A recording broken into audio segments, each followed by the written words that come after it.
बड़ी बातें मुख्यमंत्री भजनलाल शर्मा के द्वारा की गई हैं। इस साल लगभग 81,000 सरकारी नौकरियों के लिए परीक्षा कैलेंडर निर्धारित किए गए हैं। एक साल में पेपर खूब हुए लेकिन पेपर आउट नहीं हुए। तो युवाओं को सीएम भजनलाल की ये बड़ी बातें आपको बता रहे हैं। उन्होंने परीक्षा कैलेंडर की बात कही। 81,000 नौकरियों के लिए परीक्षा कैलेंडर निर्धारित कर दिए हैं।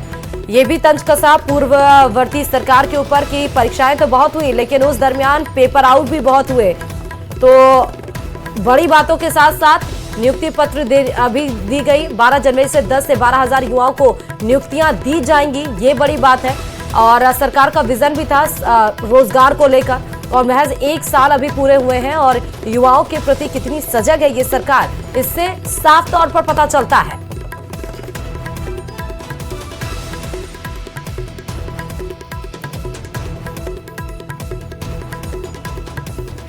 हमने युवाओं को लगभग 47,000 नियुक्तियां देने का हमारी सरकार ने एक वर्ष में काम किया है।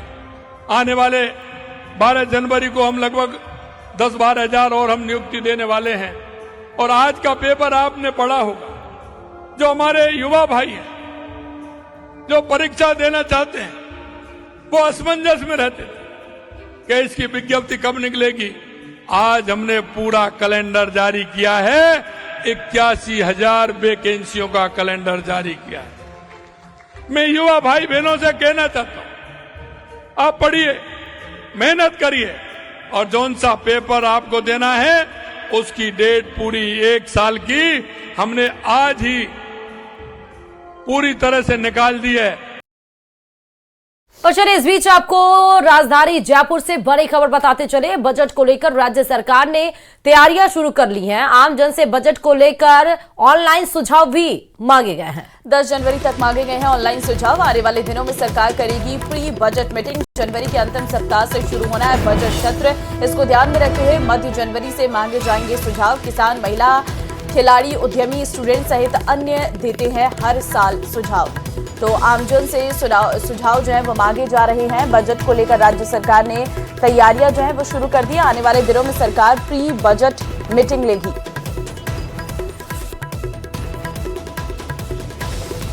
तो 10 जनवरी तक मांगे गए हैं ये ऑनलाइन सुझाव। बजट को लेकर राज्य सरकार ने तैयारियां शुरू कर दी है। 10 जनवरी तक ऑनलाइन सुझाव आप दे सकते हैं। प्री बजट बैठक और आमजन से बजट को लेकर सुझाव मांगे गए हैं कि किस तरीके से उन्हें बजट में क्या चीजें चाहिए। इसको लेकर आप लोग ऑनलाइन जो है सुझाव दे सकते हैं। आने वाले दिनों में सरकार प्री बजट मीटिंग भी करने जा रही है। तो बजट को लेकर अभी से तैयारियां शुरू हो गई हैं। इससे पहले सीएम के द्वारा सभी विधायकों के साथ भी चर्चा की गई थी। उनसे भी बजट को लेकर चर्चाएं की गई थी कि उनके क्षेत्र में आखिर किस चीज का बजट आवंटन करना है और कितना बजट उनके क्षेत्र को चाहिए। इस मसले को लेकर 1-to-1 विधायकों के साथ मुलाकात की थी सीएम ने।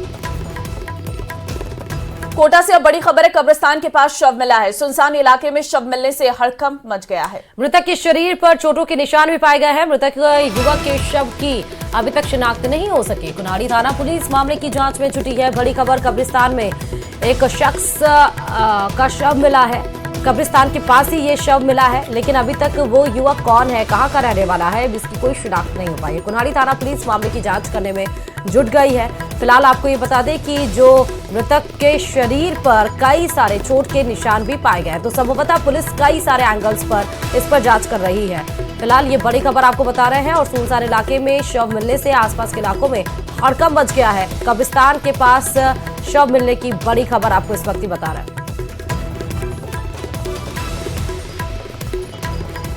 और चलिए जोधपुर से भी बड़ी खबर है। एसआई पेपर लीक मामले में बड़ा एक्शन देखने को मिला। 9 आरोपी एसआई को निलंबित कर दिया गया है। गोपीराम जांगू पुत्र कृष्णाराम जांगू जोधपुर ग्रामीण को किया गया निलंबित। चंचल पुत्री श्रवण राम जिला बाड़मेर को किया गया निलंबित। अजय विश्नोई पुत्र बाबूराम जिला जालौर को किया गया निलंबित। दिनेश कुमार पुत्र गंगाराम जिला जालौर को निलंबित किया गया है। नरेश कुमार वहीं जो कि भैराराम जिला सिरोही को निलंबित किया गया है। भैराराम जिला के हैं और भैराराम के पुत्र हैं। दरअसल ये सिरोही के रहने वाले हैं। प्रियंका बिश्नोई पुत्री भागी रथराम जिला सिरोही को भी यहां पर बड़ा एक्शन लेते हुए निलंबित कर दिया गया है। हरखू पुत्र जोगाराम जिला जैसलमेर, सुरेंद्र कुमार पुत्र मोहनलाल बिश्नोई जिला जैसलमेर और दिनेश कुमार पुत्र भागी रथराम जिला सिरोही को भी निलंबित किया गया। तो बड़ा एक्शन लेते हुए एसआई पेपर लीक मामले में बड़ा एक्शन लिया गया। आपको ये भी बता दें 45 लोग अभी तक इसके रडार पर आ चुके हैं। और वहीं एसआई भर्ती परीक्षा में धांधली करने वाले अभ्यर्थियों के खिलाफ एक बार फिर से बड़ी कार्रवाई शुरू हो चुकी है। जयपुर कोटा उदयपुर रेंज आईजी ने 11 ट्रेनी एसआई को निलंबित कर दिया है और ये कार्रवाई अभी रुकने वाली नहीं है। आप ये रिपोर्ट देखिए।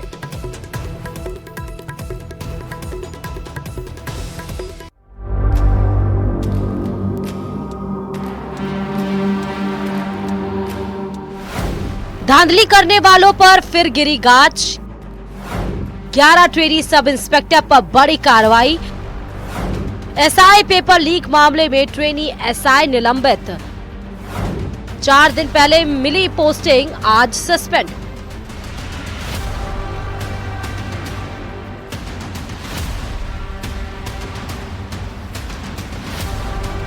एसआई भर्ती पेपर लीक मामले में एक बार फिर सबसे बड़ी कार्रवाई की गई। भजनलाल सरकार से मंजूरी नहीं मिलने के बाद अब आईजी स्तर पर एक्शन शुरू हो गया। भर्ती परीक्षा में गड़बड़ी करने पर जेल जाने वाले चयनित अभ्यर्थियों को निलंबित कर दिया गया। जयपुर कोटा और उदयपुर रेंज आईजी ने 11 ट्रेनी एसआई को सस्पेंड कर दिया। जयपुर रेंज से एकता, अविनाश और सुरजीत के साथ उदयपुर रेंज से राजेश्वरी, दिनेश बिश्नोई, मनोहर, श्याम प्रताप सिंह और विक्रमजीत पर गाज गिरी है। वहीं कोटा रेंज से मालाराम बिश्नोई, चेतन सिंह और रेणु कुमारी को निलंबित कर दिया गया। 48 घंटे से ज्यादा जेल में रहने पर सभी के खिलाफ एक्शन लिया गया और 10 महीने बाद निलंबन की कार्रवाई की गई। निलंबित किए गए सभी ट्रेनी एसआई को हाल ही के दिनों में ट्रेनिंग के लिए संबंधित जिले और रेंज में भेजने के आदेश जारी किए गए थे। दरअसल 31 दिसंबर 2024 को ही एडीजी ट्रेनिंग विपिन कुमार पांडे की ओर से प्रैक्टिकल ट्रेनिंग के लिए इन सभी ट्रेनी एसआईज को संबंधित जिलों में पोस्टिंग दी गई थी, जो कि ट्रेनिंग की पोस्टिंग के दौरान ये पाया गया कि क्योंकि मामले के अंदर एसओजी की कार्रवाई चल रही है और ये सभी 25 ट्रेनी एसआई एसओजी की गिरफ्त में आ चुके हैं, गिरफ्तार हो चुके हैं, तो ऐसे में इनके खिलाफ निलंबन की कार्रवाई को अंजाम दिया गया। पेपर लीक मामले में अभी तक 45 ट्रेनी एसआई की गिरफ्तारी एसओजी कर चुकी है। इनमें से 25 आरोपियों को जमानत मिल चुकी है। इनके अलावा 6 आरोपी ऐसे गिरफ्तार किए हैं जिनका चयन तो हो गया था लेकिन उन्होंने ज्वाइन नहीं किया था। इस मामले में विभागीय कार्रवाई के लिए पुलिस मुख्यालय ने सभी जिला और रेंज को मई में कहा था। दरअसल एसआई भर्ती पेपर लीक कांड में आरपीएससी ने कुल 859 पदों के लिए परीक्षा ली थी। भर्ती परीक्षा 13, 14 और 15 सितंबर 2021 को हुई थी। पेपर लीक हसनपुरा में शांति नगर के एक सेंटर से हुआ था। स्कूल के प्रिंसिपल, सेंटर के अधीक्षक की मुख्य भूमिका थी। भजनलाल सरकार ने जांच के लिए एसआईटी बनाई। मार्च 2024 से लीक कांड में गिरफ्तारियां शुरू हुई। धांधली के बाद परीक्षा को रद्द करने की मांग उठी थी।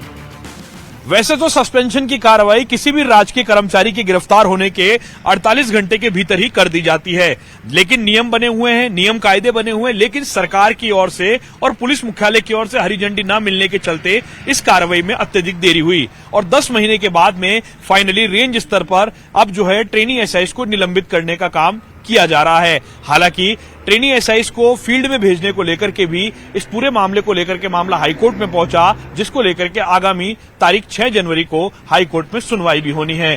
कुल मिलाकर के लबोलुआब यही है, राजस्थान की एसआई भर्ती 2021 विवादों के घेरे में है और लगातार भर्ती रद्द करने की मांग भी की जा रही है। कैमरा पर्सन अविनाश के साथ लवली बधवा, न्यूज 18 जयपुर। और चलिए अब जम्मू कश्मीर से बड़ी खबर आपको बताते हैं, जहां पर बांदीपोरा में सेना का ट्रक खाई में गिर गया है। राजस्थान के बहरोड का एक जवान इसमें शहीद हुआ है। हादसे में 4 जवान शहीद हो गए हैं, 2 घायल हैं। शहीद का पैतृक गांव में सैन्य सम्मान के साथ अंतिम संस्कार होगा। दरअसल कल देर शाम की ये पूरी घटना है, जहां पर सेना का एक वाहन जो है वो खाई में गिर गया। बर्फ बहुत ज्यादा हो रही है। पहले कारण बताया जा रहा है कि ट्रक के जो टायर है फिसलने से यह हादसा हुआ है। फिलहाल जो सभी घायल हैं उन्हें अस्पताल में भर्ती करवाया गया है। बांदीपोरा में ये हुआ है, जहां पर सेना का ट्रक खाई में गिर गया। तस्वीरें आपको दिखा रहे हैं, आप तस्वीरें देखिए। यही वो सेना का जवान है। हादसे में 4 जवान शहीद हुए हैं, 2 जवान घायल बताए जा रहे हैं। बांदीपोरा में जम्मू कश्मीर से बड़ी खबर है, जहां पर सेना का ट्रक खाई में गिरने की वजह से ये बड़ा हादसा हो गया। हादसे में 4 जवान हमारे शहीद हो गए हैं, 2 जवान घायल बताए जा रहे हैं। प्रधानमंत्री नरेंद्र मोदी आज गाजियाबाद से दिल्ली तक नमो भारत ट्रेन को हरी झंडी दिखाएंगे। ये ट्रेन साहिबाबाद से न्यू अशोकनगर तक चलेगी। 13 किलोमीटर तक के इस नए कॉरिडोर के उद्घाटन से दिल्ली एनसीआर के लोगों को बड़ी सौगात मिलने वाली है। और अभी साहिबाबाद से मेरठ साउथ तक बने 42 किलोमीटर के कॉरिडोर पर ट्रेन चल रही है और इस चौथे फेज के उद्घाटन के साथ इसका विस्तार करीब 55 किलोमीटर तक हो जाएगा, जो मेरठ साउथ से दिल्ली के अशोकनगर को जोड़ेगा। 2 नए स्टेशन के साथ अब इस कॉरिडोर पर 11 स्टेशन हो जाएंगे।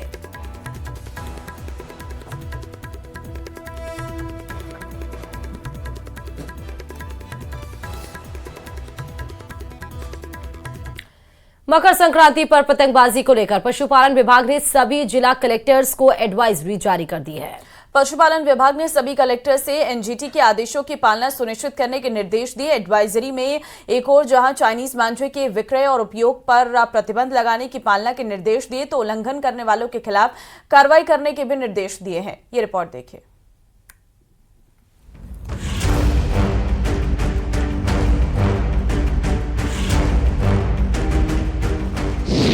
संक्रांति पर पतंगबाजी को लेकर अलर्ट। पशुपालन विभाग ने जारी की एडवाइजरी। चाइनीज मांझे की बिक्री पर रहेगा प्रतिबंध। उल्लंघन करने वालों पर होगी सख्त कार्रवाई।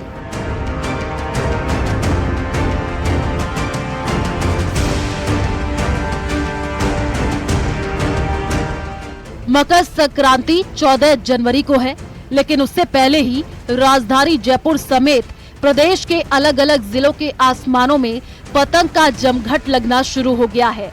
पतंगबाजी को हर कोई एंजॉय करता है, लेकिन इसके कई खतरे भी हैं। कई लोग खतरनाक चाइनीज मांझे से पतंगबाजी करते हैं, जो कई बार किसी की जान जाने की वजह भी बन जाता है। साथ ही पतंगबाजी के कारण पक्षी न सिर्फ घायल होते हैं, बल्कि उनकी मौत भी हो जाती है। ऐसे में पशुपालन विभाग ने प्रदेश के सभी जिलों के लिए पतंगबाजी को लेकर आमजन के हित और पक्षियों की सुरक्षा के लिए एडवाइजरी जारी की है। मकर संक्रांति पर घातक मांझे से पतंगबाजी करने वालों की अब खैर नहीं है। पशुपालन विभाग अभी से ही इसे लेकर सक्रिय हो गया है। पशुपालन विभाग ने तमाम जिला कलेक्टर्स को एक एडवाइजरी जारी की है और साफ तौर पर एनजीटी के आदेशों की पालना करने के निर्देश दिए हैं। साफ तौर पर इस एडवाइजरी में कहा है कि एनजीटी ने जिस प्रकार के इन घातक मांझों पर प्रतिबंध लगाया है, उसकी पालना सुनिश्चित की जाए। क्योंकि चाइनीज मांझा लोगों की जान लेने लगा है, इसको लेकर निर्देश जारी किए गए हैं। चाइनीज मांझा प्लास्टिक का बना होता है, धातु की कोटिंग से बेहद धारदार होता है। पक्षियों को सबसे ज्यादा खतरा रहता है। तारों में फंसने से शॉर्ट सर्किट का खतरा, लोगों के गले पर फंसकर जख्मी करता। सभी जिलों को निर्देश दिए गए हैं कि एनजीटी के आदेशों की पालना में नायलॉन या किसी सिंथेटिक सामग्री से बने मांझे पर पूर्ण प्रतिबंध रहेगा। इस प्रकार के मांझे के निर्माण, भंडारण और विक्रय के साथ उपयोग पर भी तत्काल रोक लगाने के निर्देश दिए गए हैं। इन प्रतिबंधों का उल्लंघन करने वालों के खिलाफ कार्रवाई के भी निर्देश दिए गए हैं। पशुपालन विभाग ने अपनी एडवाइजरी में साफ तौर पर कहा है कि ऐसे उल्लंघन करने वाले लोगों के खिलाफ पशु क्रूरता निवारण अधिनियम के समेत अन्य प्रावधानों में कार्रवाई की जानी चाहिए। साथ ही एनजीटी के जो प्रतिबंध हैं उसको लेकर व्यापक प्रचार प्रसार किया जाना चाहिए। साथ ही पक्षी चिकित्सा शिविर और एक हेल्पलाइन नंबर भी जारी करना चाहिए। कैमरा पर्सन मान सिंह के साथ सौरभ गृहस्थी, न्यूज 18 राजस्थान, जयपुर। नए साल पर बीजेपी सरकार लगातार फैसले पर फैसले ले रही है। नए जिले और संभागों के बाद सरकार अंग्रेजी मीडियम स्कूल के रिव्यू की तैयारी कर रही। गहलोत राज में खुले 3741 इंग्लिश मीडियम स्कूल या तो बंद हो सकते हैं या फिर उन्हें मर्ज किया जा सकता है। देखिए इसे पर यह रिपोर्ट।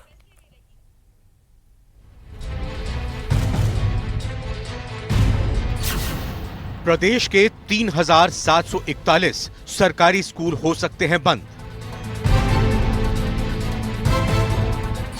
गहलोत राज में खुले थे इंग्लिश मीडियम स्कूल।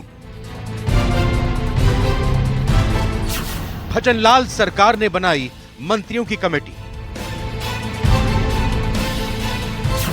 बंद होंगे या मर्ज होंगे गहलोत राज के स्कूल?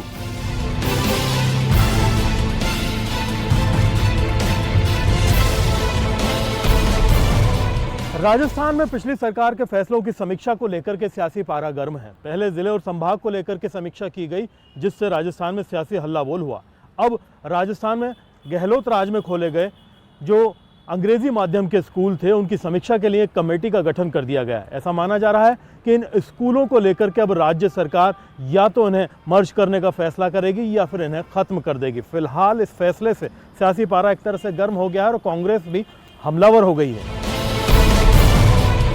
सरकार ने महात्मा गांधी अंग्रेजी मीडियम स्कूलों का रिव्यू करने के लिए डिप्टी सीएम प्रेमचंद बैरवा की अध्यक्षता में कैबिनेट सब कमेटी बनाई है। कमेटी में स्वास्थ्य मंत्री गजेंद्र सिंह खींवसर, शिक्षा मंत्री मदन दिलावर और खाद्य मंत्री सुमित गोदारा को मेंबर बनाया गया है। कमेटी को जिलेवार अंग्रेजी मीडियम स्कूलों का रिव्यू करके सरकार को रिपोर्ट देनी है। रिव्यू के बाद ही अंग्रेजी मीडियम स्कूलों को बंद करने या इन्हें जारी रखने पर फैसला किया जाएगा।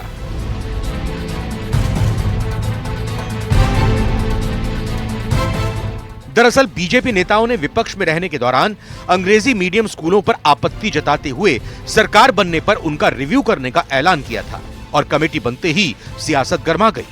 पीसीसी चीफ गोविंद सिंह डोटासरा और नेता प्रतिपक्ष टीकाराम जूली ने सरकार पर निशाना साधा। डोटासरा ने कहा कि 12 महीने बाद कमेटी बनाने की क्या जरूरत आई। एक मंत्रिमंडलीय समिति बनाई है महात्मा गांधी इंग्लिश मीडियम स्कूलों की समीक्षा के लिए। ये समीक्षा की कमेटी 12 महीने बाद में मुख्यमंत्री जी आपने क्यों बनाई, 12 महीने तक आप क्यों सोते रहे। आज जो स्थिति है इंग्लिश मीडियम स्कूलों की, 3737 विद्यालय प्रदेश में रन कर रहे हैं। उसमें इस वर्ष 6,77,371 बच्चे और बच्चियां, जिसमें बच्चियों की संख्या बच्चों से भी ज्यादा है, वो फ्री में इंग्लिश मीडियम की शिक्षा ग्रहण कर रहे हैं।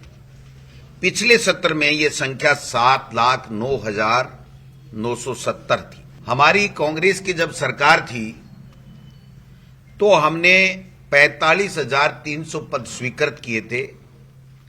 अलग से इंग्लिश मीडियम का कैडर बनाया था। हमने 10,000 की नई भर्ती भी की थी। भजनलाल सरकार का दूसरा चेहरा भी आप लोगों के सामने आ गया है कि किस प्रकार से गरीबों के बच्चे जो इंग्लिश मीडियम में शिक्षा ग्रहण कर रहे थे उनको उससे रोका जाए। ये लोग निजी संस्थाओं से मिले हुए हैं। ये लोग चाहते हैं कि सरकारी इंग्लिश मीडियम स्कूल बंद हो, जो कि महात्मा गांधी जी के नाम पे हैं, उनके नाम से इनको चिढ़े। उसके लिए इन्होंने कमेटी बनाई है। मैं ये कहना चाहूँगा, आज भी गरीब और मध्यम वर्ग के 75% बच्चे जो है सरकारी स्कूलों के अंदर इंग्लिश मीडियम में शिक्षा ग्रहण कर रहे हैं और बीजेपी के 90% लोगों के बच्चे जो बड़े स्कूल हैं उनके अंदर पढ़ रहे हैं। तो गरीब का बच्चा अगर इंग्लिश की शिक्षा ग्रहण कर ले तो इनके पेट में दर्द होता है। इसलिए इन्होंने ये कमेटी बनाई है। कांग्रेस के विरोध के बाद बीजेपी ने पलटवार किया। शिक्षा मंत्री मदन दिलावर ने प्रेस कॉन्फ्रेंस कर गोविंद सिंह डोटासरा पर पलटवार किया, तो वहीं बीजेपी प्रदेश अध्यक्ष मदन राठौर ने भी कांग्रेस को कटघरे में खड़ा किया। आजकल बहुत परेशान हैं, बहुत टेंशन में हैं। उनके परिवार वाले भी उनको बहुत परेशान कर रहे हैं, क्योंकि रोज जो चोरी का पैसा लाते थे, डिपार्टमेंट को लूट कर पैसा लाते थे, वो अब नहीं मिल पा रहा है और इसी कारण से उछल कूद कर रहे हैं, आरोप लगा रहे हैं कि भारतीय जनता पार्टी कुछ नहीं कर रही है। भारतीय जनता पार्टी अंग्रेजी स्कूल को बंद करना चाहती है। आप बताइए डोटासरा जी, आपने क्या अंग्रेजी स्कूल खोले थे? इससे बड़ा झूठ कोई नहीं कि आपने अंग्रेजी स्कूल खोले थे। आपने हिंदी माध्यम स्कूलों के ऊपर अंग्रेजी माध्यम के बोर्ड लटकाए थे। केवल बोर्ड लटके थे, उसमें अंग्रेजी माध्यम के न तो शिक्षक थे न कोई वहां भवन था। परिसर भी कईयों में तो एक ही थे। तो बच्चे कैसे अंग्रेजी शिक्षा पाएंगे? अब इंग्लिश मीडियम की स्कूलें खोली और उसमें एडमिशन 6ठी क्लास से शुरू करवाया। अब ग्राउंड तो तैयार हुआ नहीं, बेसिक जो ABCD से शुरू करना चाहिए प्रारंभ से, वो तो उन्होंने तैयारी की नहीं और आनंद फानंद में केवल वाहवाही लेने के चक्कर में और ऐसी इंग्लिश मीडियम की स्कूलें खोल दी। न तो कोई इंफ्रास्ट्रक्चर दिया, न कोई अपॉइंटमेंट्स किए प्रोफेसर्स के, लेक्चरर्स के, कुछ भी नहीं किया। केवल सीधा ये कर दिया और वहाँ पर हिंदी मीडियम बंद हो गया। जहाँ इंग्लिश मीडियम की घोषणा करी वहाँ जो बच्चे 5वीं तक तो जो हिंदी मीडियम पढ़े वो कहाँ जाएंगे? उस गांव में वहाँ दूसरी अन्य स्कूल भी नहीं है कि वो बच्चे अपनी हिंदी मीडियम की आगे पढ़ाई कर सके। ये अव्यवहारिक है पूर्णतया। एक मैं कहूँ कि वो जो एक क्षणिक मतलब ऐसा निर्णय ले लेना जिस पर कि गंभीरता से चिंतन मनन नहीं किया, ऐसे काम कर दिए। कांग्रेस ने कई काम किए, गहलोत सरकार ने कई ऐसे काम किए कि जिसमें उन्होंने पूरा गंभीरता से विचार नहीं किया। करना होता तो प्रारंभ से करते। कोई भी विद्यालय करो, इंग्लिश मीडियम हम भी पढ़ाते हैं। अंग्रेजी मीडियम स्कूलों के रिव्यू के बाद इन पर फैसला करने के 3 विकल्प हैं। जिन स्कूलों में बच्चों की संख्या कम है और पर्याप्त स्टाफ और इंफ्रास्ट्रक्चर नहीं है, उन स्कूलों को बंद करने पर फैसला हो सकता है। दूसरा विकल्प उन अंग्रेजी स्कूलों को हिंदी मीडियम में बदलने का है और तीसरा विकल्प मर्ज करने का है।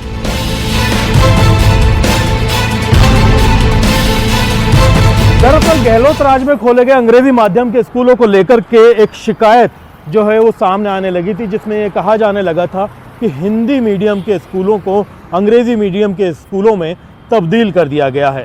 सरकार का कहना है कि इन शिकायतों के साथ साथ एक बड़ी परेशानी ये भी थी कि इन स्कूलों के अंदर पर्याप्त स्टाफ नहीं था। हालांकि कांग्रेस ने काउंटर करते हुए कहा है कि स्टाफ की भर्ती की जानी चाहिए थी और दूसरी ज़रूरतें पूरी की जानी चाहिए थी, लेकिन सरकार ने कहा कि जो इल्ज़ाम है और जो आक्षेप लगे हैं, इन तमाम हालात के अंदर स्थिति का जायज़ा लेने के लिए एक कमेटी का गठन कर दिया गया है। अब दूध का दूध और पानी का पानी हो जाएगा कि किस तरीके से राजस्थान में जो अंग्रेजी माध्यम स्कूल बनाए गए हैं वो वाकई एजुकेशन के लिए तर्कसंगत हैं या नहीं। कैमरा पर्सन मान सिंह के साथ में अरबाज अहमद, न्यूज़ 18 के लिए जयपुर से।